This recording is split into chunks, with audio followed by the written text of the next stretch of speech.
Hi, I just want to talk to you about the fear factor. And the reason why I'm bringing this up is because I've been talking to a number of people who have not made decisions or made decisions because of fear.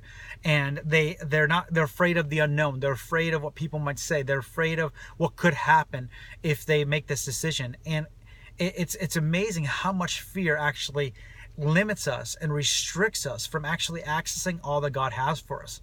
And I want to encourage us that there is a better way of doing business in life and functioning in what your realm is. And I was reminded recently about Joshua, where God says, do not be afraid, do not be discouraged, because I am with you. He says, be strong, be courageous. Why does he say don't be afraid? Don't get discouraged? Because if we do, we'll be distracted from who he is, who we are, and what we're called to do. And so many times I found myself, even this morning, I got notified of a person that was leaving a company that I'm working with, and immediately this invitation of fear knocking at my door saying, what about this? What's going to happen? What are we going to do? And I had a choice right then, either to partner with fear or to begin to say, God, what's your perspective? And I want to walk you through a couple things that I believe that will really help us displacing this fear factor that continues to knock on our hearts to really partner with. Number one is that I want to remind you that the fear is a lie. And if we agree and partner with the lie, we empower the liar.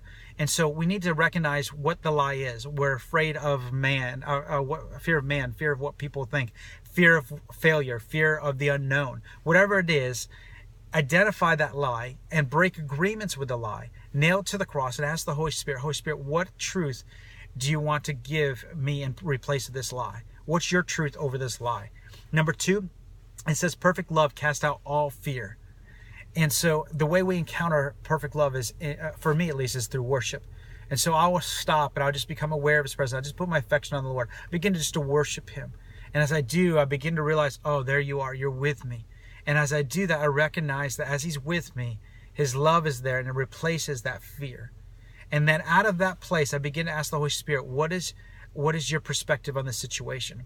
The thing I'm blown away with is that Jesus was not moved by circumstances or situations. The disciples, when they're in the boat, they're trained professional fishermen. They know what to do in the midst of the storms.